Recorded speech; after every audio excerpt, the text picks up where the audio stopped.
Hello, silly people on the internet, and welcome back to another special. So, I was trying to sleep one night, until suddenly, the voices came. And I got this question pop up in my mind. Could Hatsune Miku survive 5 nights at Freddy's? So that's what we're gonna answer today. For the sake of simplicity though, we're gonna have to narrow things down a bit. So in this hypothetical, Miku will be working as a security guard in 5 Nights at Freddy's 1. Let's say that her leak suddenly gained consciousness and stole all her money, so that's why she had to get this job.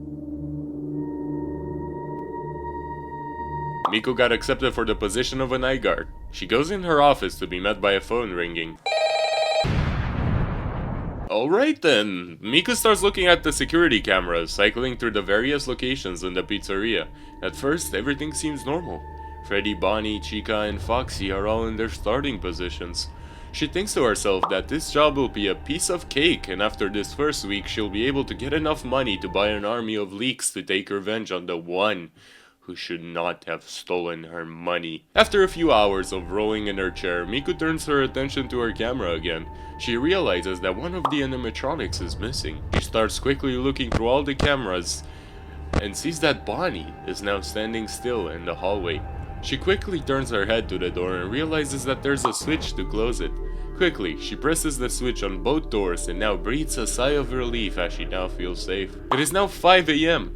Miku is almost done with her first night, but as she takes one last look at the camera, she realizes that by keeping the doors closed, her power went down significantly and is now at 2%. She then questions why nobody told her this place has a power system. I mean, what is this, 1987? But she couldn't even finish her inner monologue as the doors suddenly opened and the office got pitch black. Miku then heard a lullaby. She looked towards the door and saw a giant teddy bear sitting there, its eyes flickering as the lullaby continued. Wait, is that Freddy Fazbear? Suddenly 6 AM hit, and Miku got teleported outside the pizzeria. She questions how this pizzeria could afford to have technology that can teleport people but couldn't afford to get rid of the outdated power system. Either way, she couldn't give up now. She had to take revenge. Miku stepped into her office, more determined than ever. Suddenly she heard the phone ring. For some reason, instead of the phone she broke yesterday on the counter, sat a new steel-plated phone, ensuring that no matter what, she couldn't break it.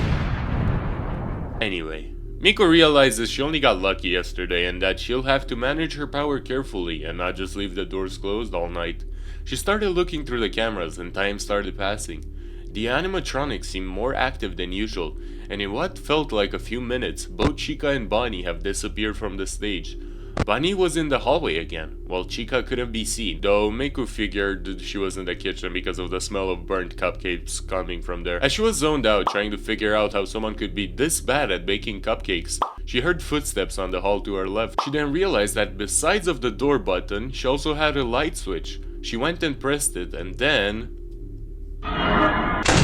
Miku then waited until he got bored and walked away before opening the door again. He tried doing that a few more times only to be met by Miku closing the door on him until the night was over.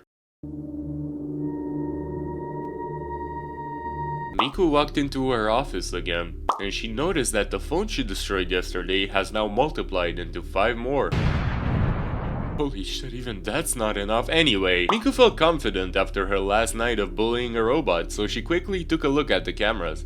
As she was staring, watching how Bonnie sat in the parts and service room crying, she heard footsteps on the hall to her right. She pressed the light switch to be met by Chica. Instead of closing the door on her, Miku gave her a cooking book on how to cook cupcakes, and Chica left happily. Miku now felt safer knowing that 2 animatronics won't bother her and she can rest easily for the rest of the night. As she sat in her office, completely forgetting about the cameras, she heard footsteps on the hallway to her left. She thinks for a moment that it might just be Bonnie, but then she hears running. She didn't even get to think before Foxy went to her door and started screaming at her.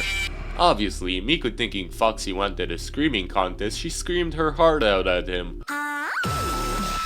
And he got caught off guard and ran back to his cove. The rest of the night went well. As usual, Miku walked into her office and she noticed that instead of the normal phone, there was a cupcake themed phone ringing. Maybe Miku will take pity on this cupcake. Miku sat at her desk thinking of how she's gonna take revenge on her leak, but as she was zoned out, Freddy sneaked away from his stage and talked the other animatronics into being hostile again. They then held a meeting to decide how they're gonna get into the office, but without realizing it, time flew by and 6 AM came.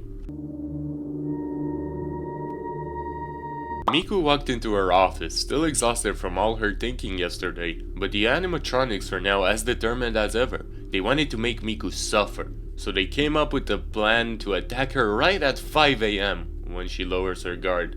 So they wait, and then 5 AM comes. Miku feels happy, thinking that she's finally gonna have the money to make her leak army come true, but then suddenly all 4 of the animatronics charge into her office. It's over for Miku. Nothing she can do now, right?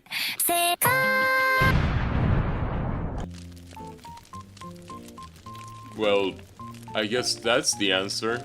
Miku can indeed survive 5 nights at Freddy's. Maybe I should have titled the video, "Can Freddy Survive 5 Nights with Miku?" Oh,